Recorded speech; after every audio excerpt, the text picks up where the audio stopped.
Hi, Cara. Welcome to the show. Oh, it's so good to be here. I'm so excited for this conversation. Me too.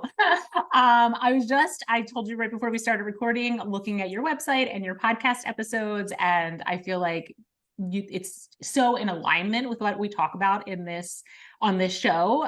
So I really think that our guests are going to get a ton out of this conversation.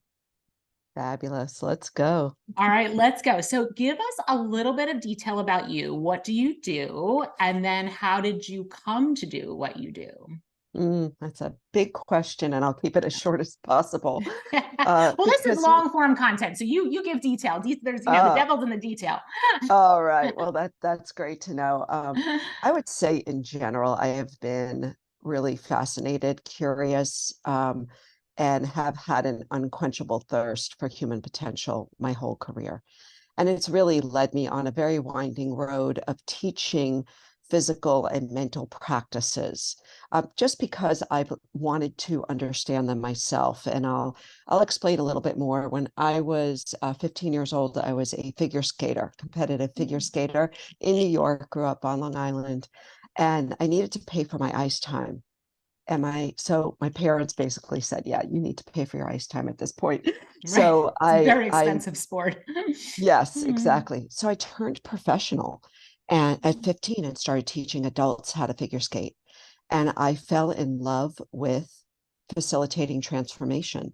I watched adults, because I was 15, step onto the ice looking scared, looking old, to be honest with you. They had their shoulders up by their ears, their faces were all scrunched. But by the end of the lesson, they looked younger, more alive, happier, more childlike.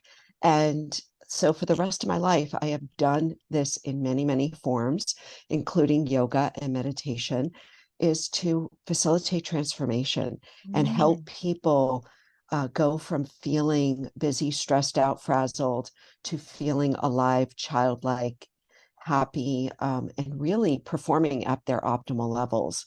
So it has taken me down a very windy road of wellness and performance in many ways, in many different capacities. But I think at the end of the day, honestly, Katie, it's always been women and women my age, right? Like women going through what I'm going through that have been my focus. So these days, I am midlife, I am Mhm. 59, and I am supporting women that are going through the changes in midlife, not only Mhm. menopause, but changes in their family life, changes in their Mhm. work life, and how to recognize that this is an opportunity to really step up and claim our power in a whole new way. And so that's where I sit currently today. Okay. I love that. I love that because I feel like I'm doing something similar. I'm speaking to an audience that is similar in age to me, going through similar things that I'm going through, and it's really powerful because you can really relate to people when they're in a similar phase as you, and you can really build community and you can build just trust and you can learn so much from each other. So I think that's amazing. How did you come to yoga in particular? So you were this professional figure skater, and you really got into yoga. You own your own yoga studio. So how did you come into that from figure skating? Yeah, it's a great question. It's interesting. I was a figure skater and then I ran track in college. And I remember taking a yoga class, first of all, in New York City when there were like two yoga studios. Like this is going back a long way. But I Yeah. remember being in the final resting pose, Shavasana, and like the tears were coming down my eyes and like realizing, my gosh, this feels like home. It feels so similar to how I used to feel on the ice or running. So I knew that there was something to what had just happened to me. So I went to the library. Oh I'm my really gosh. dating Wait, what myself. year was this? Did you I say when you? know. Yeah. It was like in the mid 80s, Okay. and I went to Okay. the Jane library and Fonda era. Okay. yeah, Yeah. exactly. And I took out books on yoga and meditation because being an athlete, I like to be disciplined. I like to have a method to train with. And so Mhm. yoga and meditation go back thousands of years, and they had methods and tried and proven methods that could help me experience what I experienced as a child or on the ice or running. So once I got into it, there was no stopping me. I mean, I just dove in head first and ended up opening a yoga studio outside of Philadelphia in 2004, which I sold right before COVID. And it's still Oh, okay. standing and still thriving, which makes me very, very happy. Oh, that's amazing. I didn't realize that I knew you had your own studio, but I thought it was up in Vermont. I didn't realize it was in the Philadelphia area. Oh, that's cool. Are you allowed to say the name of it? Is that Oh, okay? Or absolutely. yeah. Verge yoga. Verge Verge. yoga. Okay. Yes, Can we just take one pause for 1 second? Your headphone is rubbing against your I thought so. zipper. Yeah, Yeah, I'm I'm hearing like a sorry. little sound in the background. Okay, All right. So Verge Yoga. Okay, so we did talk a little bit about this before we hit record. So it's Verge Yoga, and then you have a book which is called On the Verge, right?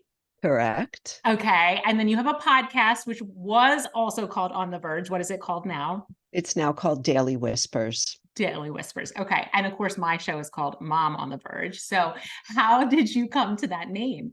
Oh, well, the word verge is a great word, by the way. Um, and my husband had spent some time in the Amazon.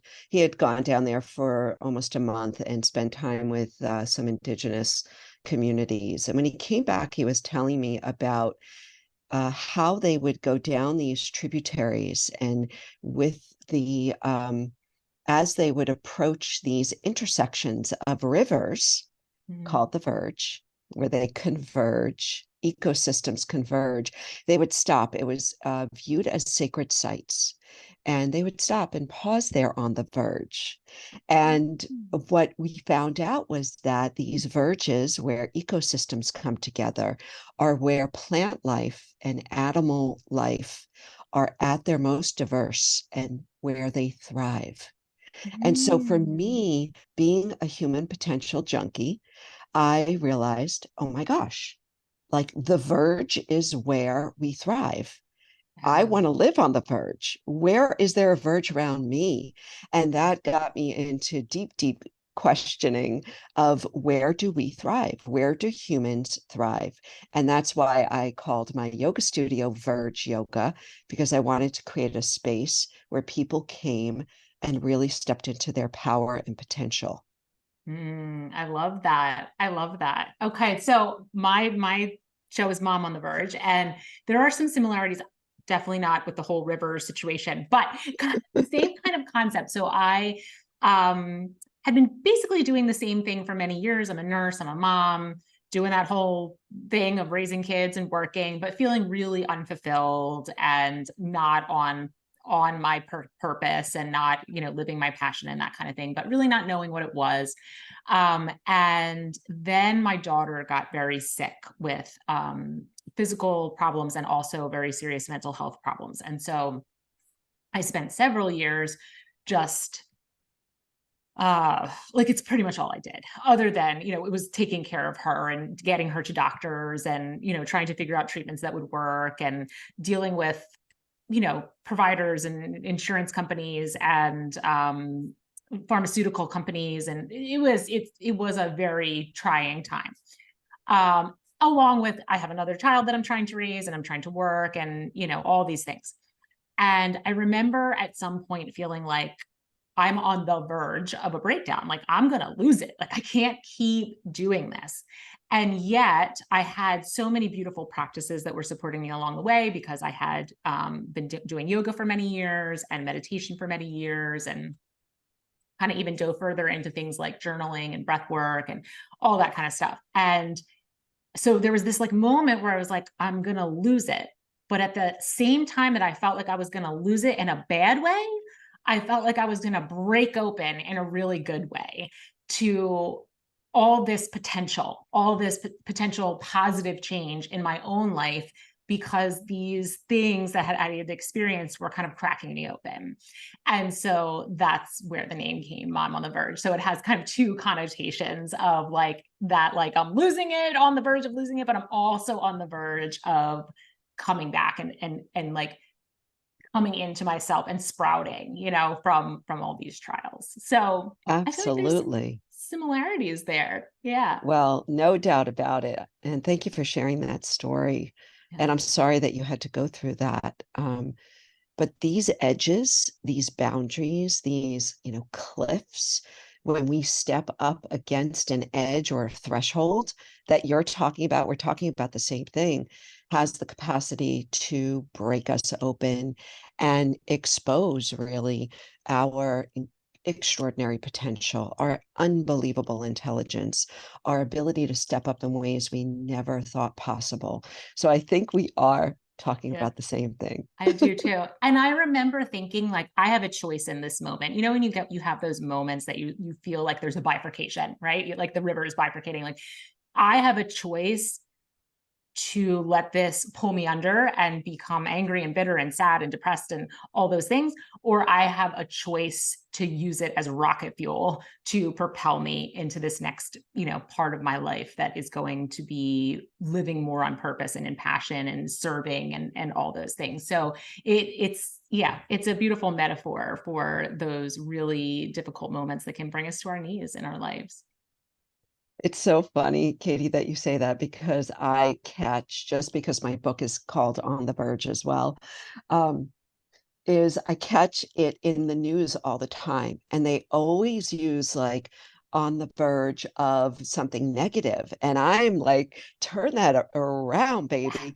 How about on the Yes. verge of glory, Yes. And so, my kids and my husband kind of roll their eyes because every time I see it or hear it on the news, I'm always like, on the verge, on the verge. And it's so true. And like even now in my life, like I have made a lot of changes and been doing a lot of things, moving me forward more towards passion and purpose and joy and service and all those things. But now I feel like I've hit another edge and I'm on a new verge. You just keep hitting new verges, and it's cool. It's a very, if you can look at life that way, it's motivating. 100%. I love Yeah. that. Yeah. So tell us about your book. Your book was written a while ago, right? When was that published? So the book was written in 2016, although I Okay. feel like it is coming back to life. In some ways, I feel like I wrote it for now. Isn't that weird? I Mm. just really feel like I wrote it for these times. So The Verge, as we talked about, is this excuse me. Sorry. No worries. You Yeah. drink? Mm-mm.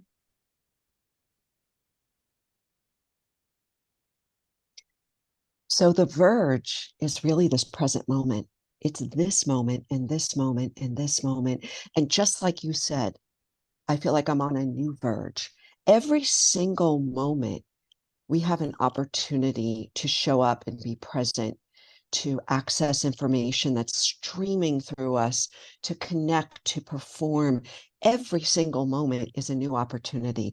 So we are on the verge moment to moment in these states that I can only say are the most natural, but yet most optimal ways of living. And it comes down to just being present.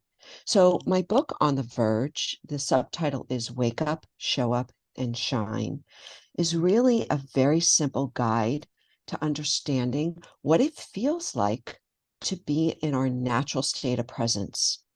And I'll tell you what encouraged me to write about this topic is like you, I have studied meditation and I have studied with a teacher and studied, very specific lineages. And I would ask my teacher, like, why doesn't anybody ever talk about what it feels like to actually be here now?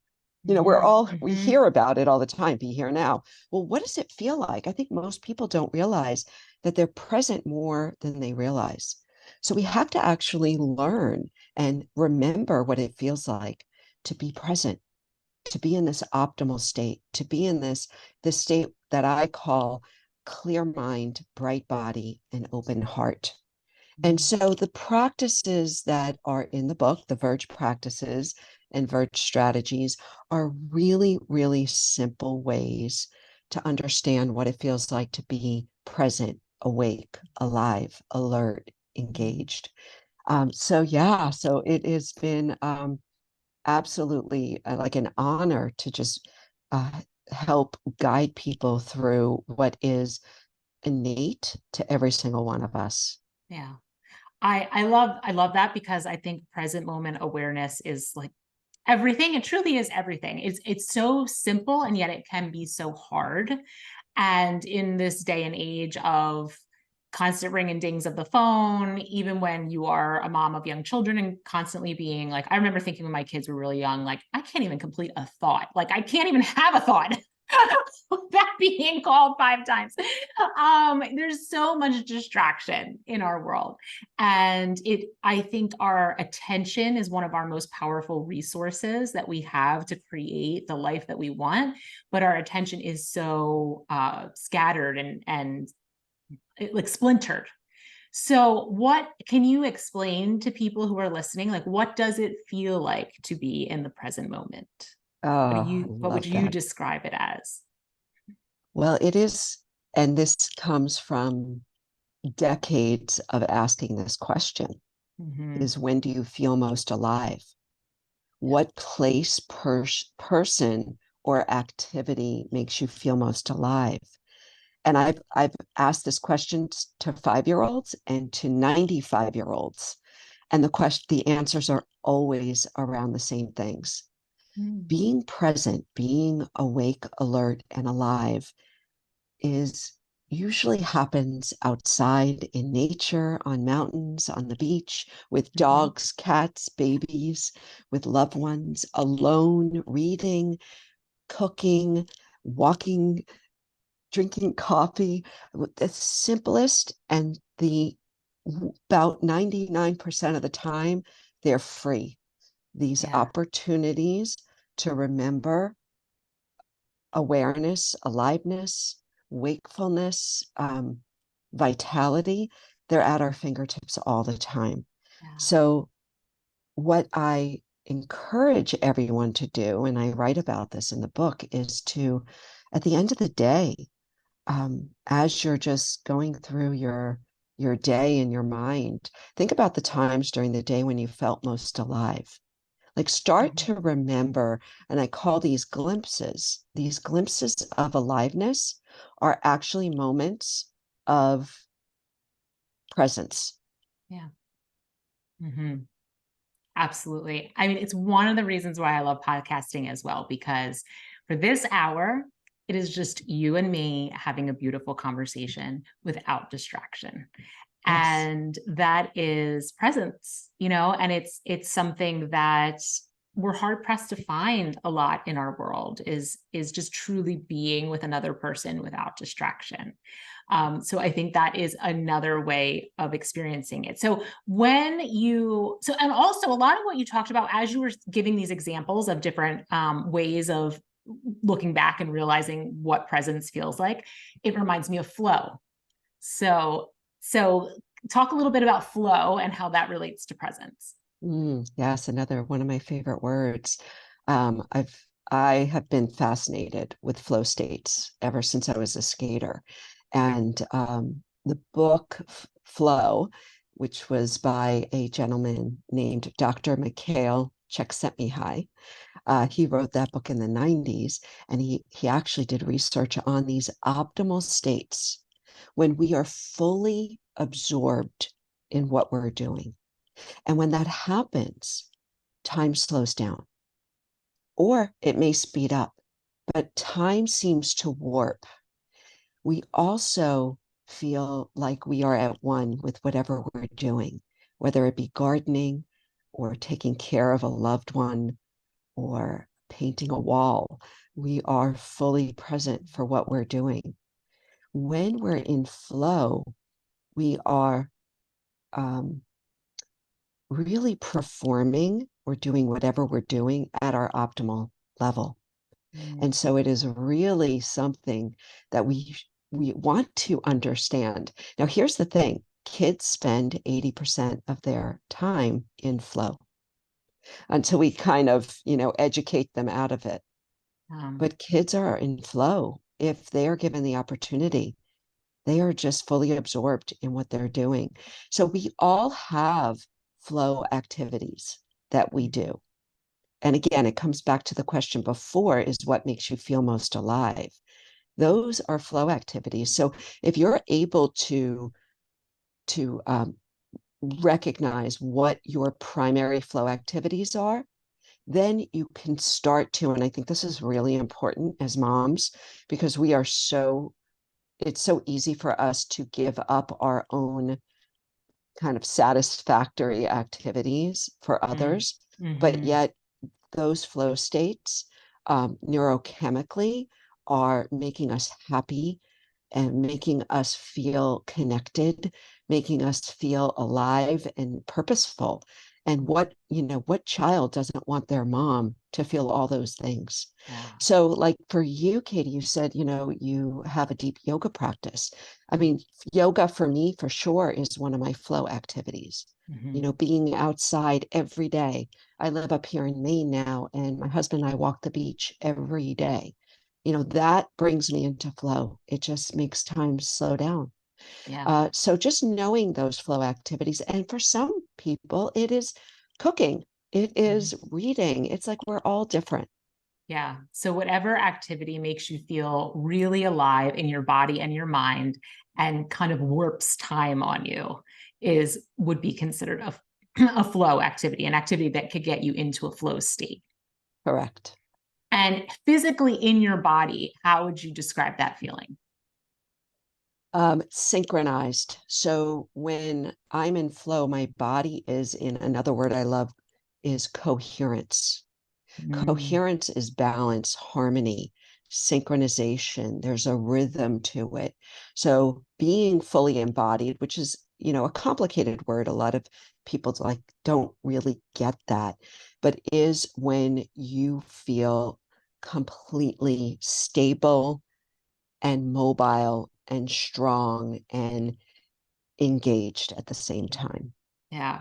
Well, the one thing I love about yoga, and you're reminding me of this when you're saying this, is that and I remember the day I had this realization, I was like, oh, this is before I became a yoga teacher. I didn't know any really of the philosophy. I was just going to the classes.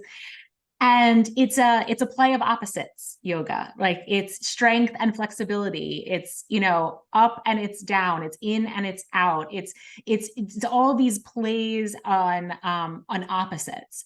And I think what you're describing in a flow state is kind of the same, right? You're like feeling super vibrant and alive, but also super grounded at the same time. And you're feeling like time is speeding up, but it's also kind of slowing down.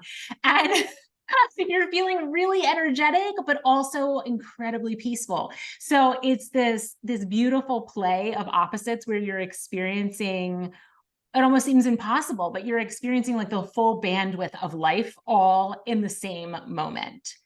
Um, and I just love that. I think that is so fantastic because so often we think we have to choose emotions. Either we're happy or we're sad, or we're mad or we're, peaceful or whatever. But you can actually be all of those things at the same time, but we think we can't be. And so to have those states where we get to hold all those different feelings at the same time and realize that we can and that actually we should, is, I think it's fantastic for people to Yeah, and understand. what you're saying is perfect, because flow state and mindfulness actually have a very similar definition in some context, and that is to be both calm and clear. Mm-hmm. It's to be both relaxed and alert. So Mm-hmm. it is those opposites. Yeah. Calm clarity. Can I be at ease in my body and awake in my mind? That is optimal. Yeah. Most of our lives we spend not relaxed in our body. We're perched. Where we have this subtle sense of chronic tension, and Mm-hmm. our minds are busy. So we may feel alert, but our bodies are wired, right? So it's Yeah. that idea of That's being more like a wired and fight or tired. flight response. Yeah. Exactly. Yeah. Yes. Yeah. And to me, I feel like, just to add another body sensation, when I'm in flow, I feel very open, like physically open, like my chest actually feels like expanded and open. I feel like my breath is flowing. There goes that word again, but coming very like smoothly in and out of my body. Like sometimes when I notice when I'm more tense, my breath actually kind of catches, like it doesn't flow as smoothly.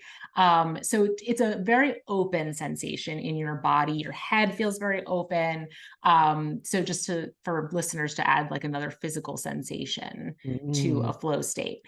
yes. So if someone can say like, okay, yes, I love going for a walk in nature, and I do feel like I'm in a flow state there while I'm cooking or whatever the case may be is, but that's just a tiny fraction of my day. How do I start experiencing that more throughout my day and coming back to it when I'm in the middle of my day and things are hectic and stressful and loud? And how do I like pull back into more of a flow state?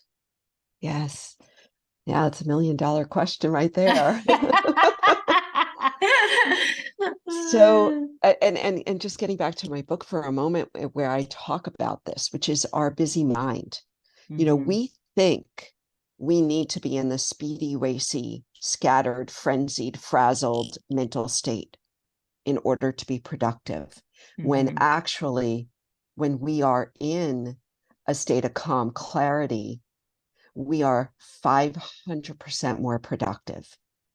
So and this is our practice, right, Katie? These are our practices. It's our meditation practice, it's our mindfulness practice, yoga practice, whatever types of breath, um, and or prayer practice, whatever you have that can help you strengthen your ability to come back to that sense of calm, clarity, or harmony or balance.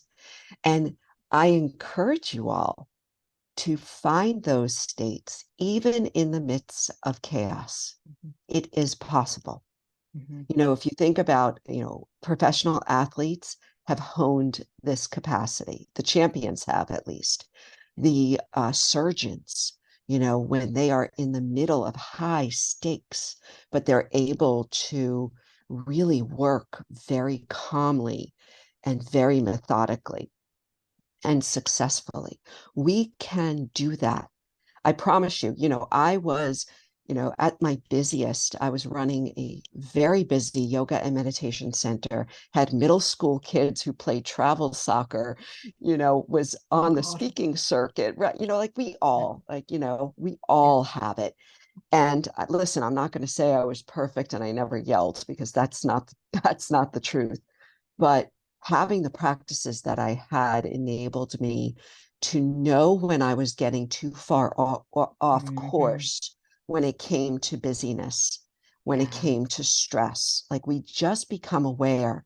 And when you can start to really believe and trust that a state of calm clarity, of relaxed alertness, is much better for the world and for Mhm. your own health, you will start to learn how to come back. So I encourage people to um, know what it feels like to be in flow or be present.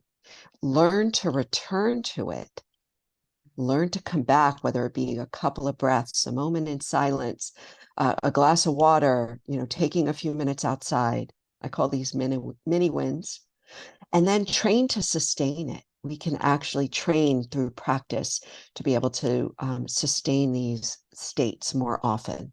Yes, absolutely. That is really my belief from what I've seen in my own life, is that it's like any other anything else in your life, really. You talk about professional athletes. Like if you had someone who's running track, you wouldn't just put them on the track and say, go run whatever at whatever speed.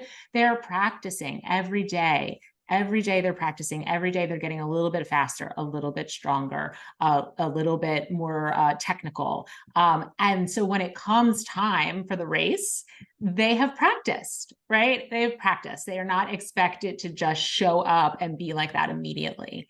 And all of those things were practiced over a period of time in very small increments, seeing improvement in very small increments. And so I think a lot of people come to the meditation and mindfulness and this whole world, and they try, and it's hard in the beginning, and they think I can't do this, and they move on, instead of recognizing that it is a practice and change is slow, just like change anywhere else in your life is slow. But if you keep at it, you will start seeing more and more and more benefit, including being able to return to what you're kind of describing as a state of equanimity. That's what it reminds me of. Yes. In the moment of chaos. And I'm a nurse also, and I don't know why, but I think that you sometimes you are just born a certain way. And within the nursing profession, when there is an emergency, and this was even prior to all of my practices, I go into a flow state. So everything slows down for me. I have a 360 view, and I'm methodical in what I'm doing. And it's a flow state, and I didn't train for that one, but that helped me understand what it feels like, because to me that was way less triggering than my own children. Dealing with my own children was like a lot harder than doing that. It is practice. We go, over time you can learn how to do it. And yes, you make the best decisions. You make the best choices when you feel calm inside, despite maybe a lot of chaos around you. Yeah, yeah, and I love that. And listen, that was such a great example that you just gave, because most of us understand this. We have things that we do in our lives that we excel at in that way, where we are just present, grounded, open, available. So the training is great because it sharpens the saw. But I want to explain something to your listeners about meditation, because having done it and also taught it for many, many years, I know that people have a love-hate relationship with meditation.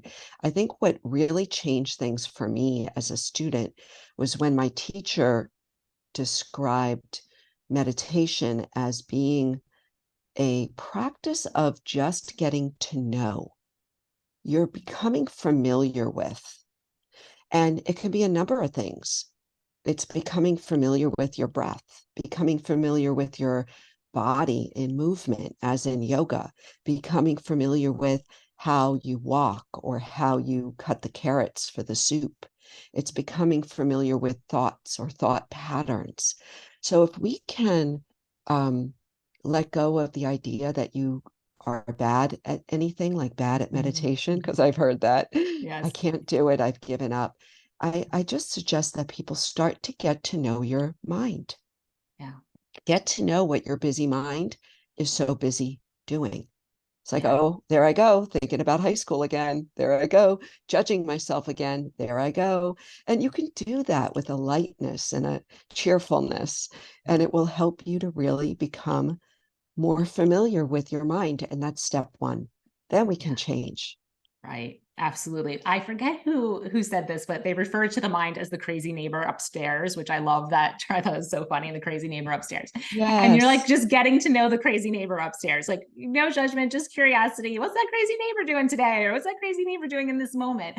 And you really, yeah. And there is no change without awareness. All change begins with awareness. So that first step is just becoming aware of what's happening up there. It's not a silence of your brain, which is impossible. We'll never stop our thinking. It's just being curious about what the crazy neighbor's doing today. I love that. I love that. Yeah. Okay, so let's move on to talk about what you did in companies for performance. So what did you do in that sector? Because I find that really fascinating. Yeah, I mean, listen, it's all the same thing. It's mind body training. It's Okay. understanding that our biology drives our psychology. So, Mhm. how our body feels, if our body is tense and stressed or busy or tired or thirsty or hungry, it's going to change our mental state. So I like to start with helping leaders understand how to read their bodies in any given moment, because our bodies are always speaking to us through the language of sensation. Our bodies are always telling us. There's this extraordinary intelligence coming through us all the time, if we would just pause to listen. So if we are feeling rushed physically, we're going to rush the meeting. We're going to rush the conversation. We're not going to be as effective. So it all comes back to that optimal state of clear mind, bright body, open heart, coming back to that natural state of presence. And from there, we will do everything better.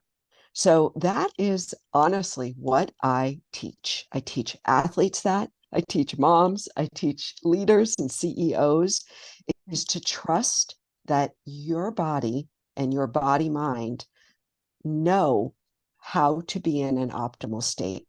And sometimes we need little tweaks. And I call these mini wins, these mini win practices. And I call them mini wins, and I have all these pithy sayings because it is so simple, but we step over what is most simple and in front of our nose, because Madison Avenue honestly is trying to sell us the thing to buy, but most of it's free. Our breath, which can do extraordinary things for our mental state, is free, right? Our outside nature, just being in nature and its capacity to shift our nervous system into autonomic coherence or this harmonious state of flow is so simple. It's 2 minutes of silence can change our state of mind. So these mini wins are at our fingertips. And what I find myself repeating over and over again, but we don't believe it until we really experience it, is that we have on demand so many tools. We just have to try them out, experience them, and then trust that they work, especially in those moments, like you were saying, Katie, in those moments of crisis, you go into this state of body mind coherence where things are just moving in rhythm. Things are, there's another great word, which is entrainment, like things are synchronized or entrained. And it's where you find your groove, right? You're in flow. We can all do that. Yeah. I love that. I love breath. I want to go back to the word coherence because you've used that a couple of times. And I actually recently read a book by Dr. Joe Dispenza. I don't know. Are you familiar with him? Yep, sure am. Okay. So I am a nurse, but actually I went back to school for nursing. Prior to that, I was a chemistry teacher. I got a degree in chemistry. Actually, I taught at a private school. I didn't have a teaching certification. So I had an undergraduate in chemistry, and then I went back to nursing school. So clearly I love science. But I also love mysticism as well, and spirituality and all this stuff. And now there is so much research going on that is uniting the two. It's basically taking all this stuff that these ancient practices somehow knew, which I still don't understand how they knew all this stuff, and using science to prove that it actually works and is true. And so he does a lot of that crossover of, using the science to show that these ancient practices are effective. And he talks a lot about coherence. And I think he's talking about, the book was actually fairly complicated. I feel like I have to read it a second time, but it was heart-mind coherence. That's what he was talking about. And how our heart and our mind are always communicating. And we think it's mostly our mind doing most of the communicating, but really it's our heart that is doing most of the communicating. But when we can get those two things synced in alignment, which he actually shows on brain scans and all kinds of crazy ways, is where we are in flow, where we can manifest from, where we are most productive, like you're saying. So when you say coherence, is that what you mean? Yes. Okay. Yes. Yes. So our heart waves and our brain waves and our nervous system, they it's all one unit. You know this better Yes. than I do. But there's many, many times when our heart rate is up. We're not exhaling. So we're in this chronic sympathetic state, and it will cause mental busyness. It causes us to be in different brain patterns. And those brain patterns then go back because our body and our mind or it's actually our body and our brain are communicating all the time. Most of the information is going upstream from Mhm. body to brain, Yeah. and some of it is going from brain to body. So when we can get things moving together harmoniously, right? So when our brain waves are in this resonant, very rhythmic breath pattern, it will help to synchronize with our brain pattern, with our brain waves, bringing our brain down from beta waves to a more optimal gamma alpha waves, right? So when our breath rate and our heart rate start to entrain with our brain waves, that puts us into the state of calm clarity we spoke about earlier, Mhm. relaxed alertness, flow, coherence, resonance, all of that. And the amazing thing is, I mean, if you think about when you are holding a sleeping baby or a child falls asleep, on your shoulder, and you start to breathe with the baby, like Mhm. the baby is putting you into a coherent state. We can do that for each other. Our animals can do that for us, Yeah. right? Nature does that for us. Or we can also do it to ourselves through Mm. breath work, through calming, guided practice, through a slow moving yoga practice, through a beautiful walk, Mhm. sunset, sunrise. There's something about the softness of light that helps to put us into a coherent state like that. So yeah, we're talking about the same thing, and it's electrical. Yeah, it's electrical. And the idea that your ability to you basically can control or have control over your brainwaves, that your body, what you do in your body can control and manipulate your brainwaves. I mean, I think that that is mind blowing, Right. mind blowing. And that's your biology drives your psychology. Yeah. If your biology is fast, right? We all know what that feels like when your just body is speedy, tense, Yeah. frazzled. That is the mind that you're going to show up with. Yeah. Absolutely. Absolutely. And slowing that down. And side bonus, I mean, yes, you'll be more productive and you'll make better decisions and all those things, but it just feels amazing. Right? I mean, you do it for no other reason. Like it just feels so good to be in that state. It's so peaceful and calm, and it's a beautiful state to be in. So if listeners don't want to do it for any other reason other than to feel good, that is good enough reason alone. 100%. And one of the best things that you can do, and I've taught this, to groups, corporate groups, is something called resonant breathing or coherent breathing. And it really is inhaling to a count of 4, 5, or 6 seconds if you can, and exhaling that same amount, 4, 5, or 6. And so for a lot of people, you start with 4. And you think Mm-hmm. about a vinyasa yoga class, that's what they're doing. It's a Mm-hmm. coherent breath pattern. If you Mm-hmm. go on YouTube and you look up coherent breathing, you'll find some practices. Very, very simple way to start to move into a state where your heart rate and your brain waves and your nervous system are all entrained or in synchronized. Yeah, that's awesome. I love that. I love that. So that's a lot of what you did then with your performance coaching, is teaching people how to do this. And I would assume, again, coming back to awareness, is of being aware how you feel in your body, because how you feel in your body is going to tell you whether you are in coherence or not in coherence. 100%.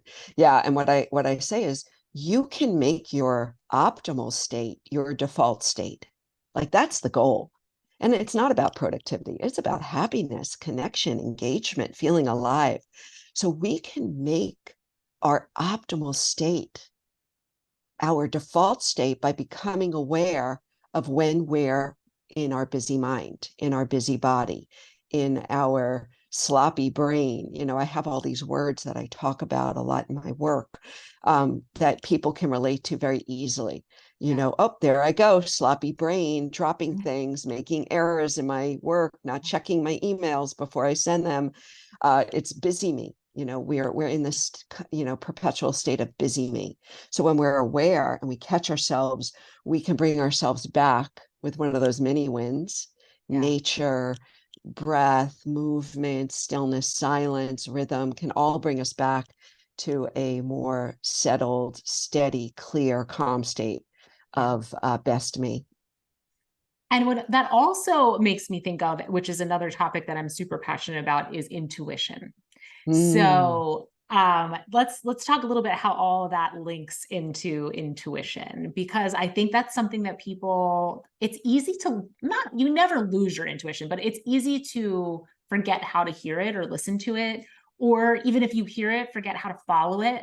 How many times in my life how have I heard or felt my intuition and then gone and done the exact opposite thing because I didn't trust it, and it never works out because it never does, not following your intuition. So how do you help people to hear, listen, and follow their mm, intuition? hmm.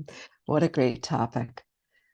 100% when we are present in that state of calm clarity, in that state of alertness, but we feel relaxed, we we are available for the intelligence that is streaming through every single one of us. Extraordinary messages, wisdom, guidance, subtle, though so subtle so often because we're busy thinking, getting distracted, judging, preparing, planning, remembering. You know, our minds are crowded. Yeah. So again, it's going back to remembering those states, those places, people, or activities when you feel most alive. And it's in those flow activities that you can start to trust the messages coming through. Yeah. So, you know, it's hard to hear them in the busy state. It's hard to hear them in the traffic jam.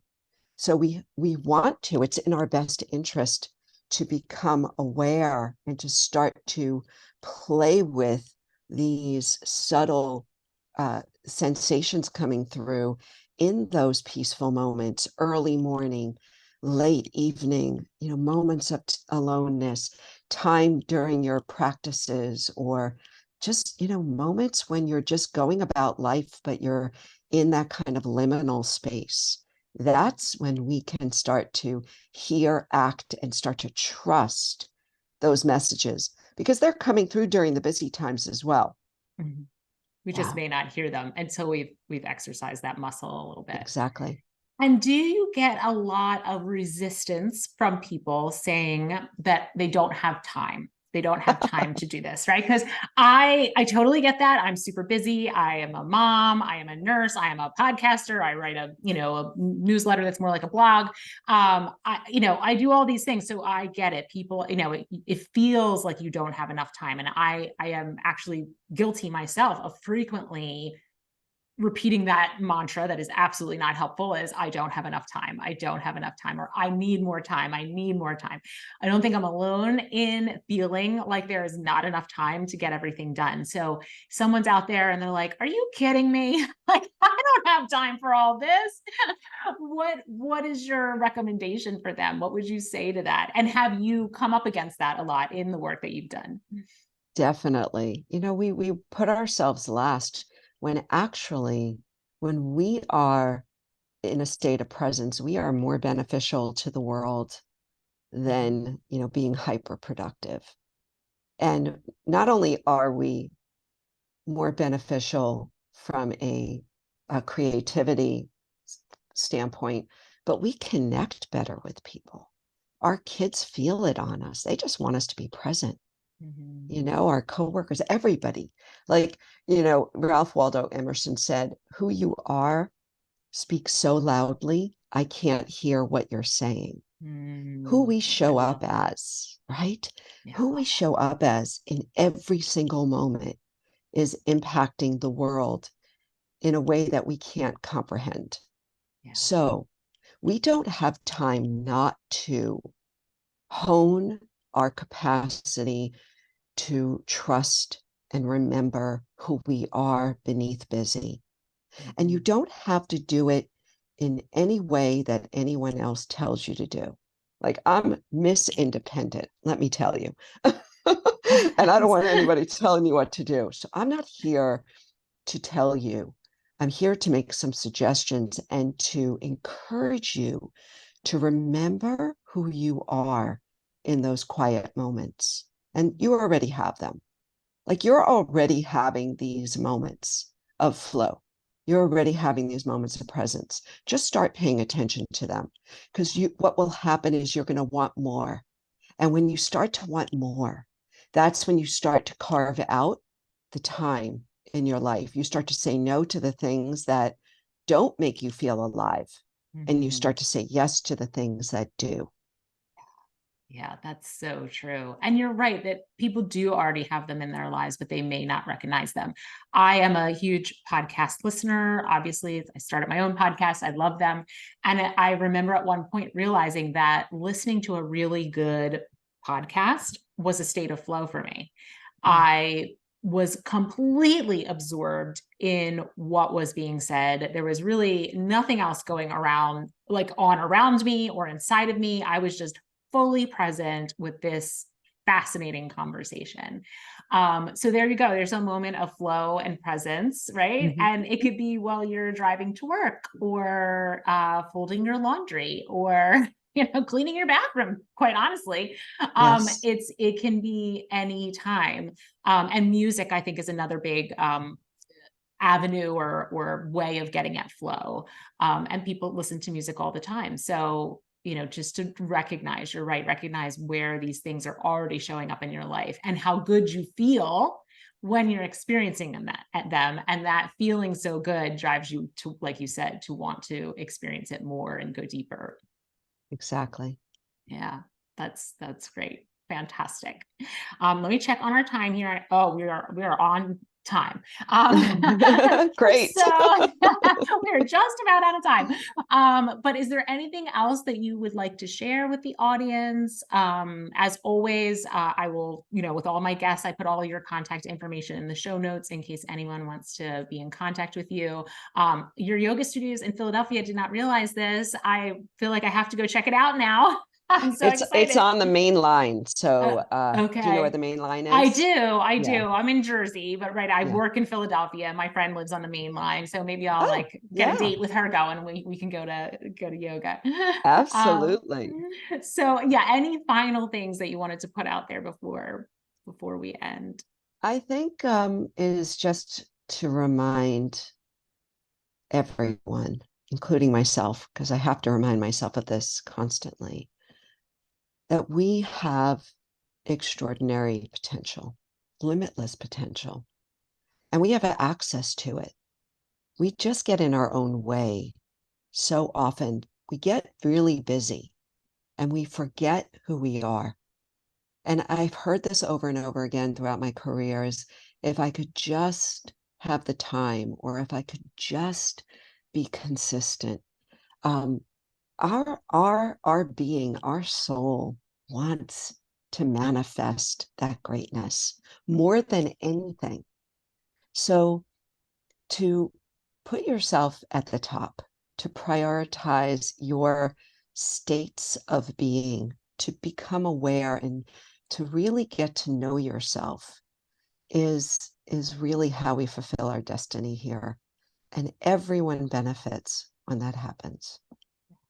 I love that. That is a beautiful, beautiful, and a beautiful way to end this show. Thank you so much, Cara. I really appreciate you taking the time to be here. I'm gonna Okay. check out your studio. I'm gonna get your book. Yes. I'm very excited, and I'm gonna start listening to your podcast. I wish we had more time. I wanted to go over some of the episodes, like really great stuff. You're doing great Oh, stuff. thank you. Well, Yeah. they're all short form, and I'll tell you, I started my podcast when I wrote my book, but I started it because as a yoga teacher, you don't have the opportunity to say that much. You don't want to Right. say that much. You actually want to give the students the space, the time, the quiet to hear themselves speak. Yeah. So I had just so much built up in me. So Yeah. these podcasts are just short. They're 6 minutes, eight Okay. minutes, little riffs on things coming through that I'm working on Yeah. myself. Oh, I love it. I love it. So great. The 20 minutes is enough. That's one I remember. Is that in regards to Oh, exercise? 20 is plenty. Yeah. 20 is plenty. I was like, woo, why not listen to that one? I hope that this light, I didn't want to change it, but it's like, wow. No, it's actually very cool. I was going to mention it, but I'm like, you know what? She looks like you're enveloped in sunbeams. So it's beautiful. Yeah, it looks beautiful. All Well, right. Well, listen, if thank you see you. Scott, please Oh, I give him will. a big hug for me. I will. I'll see him tomorrow. I'm going to his class tomorrow. So I will give him a big hug. Oh, so Yeah. lovely. All right. All right. Thank So good to you. meet you. And let You me know. too. I'll share when it's out. Oh, fantastic. Thank you, Cara. Okay. All All right. right. Bye. Bye-bye.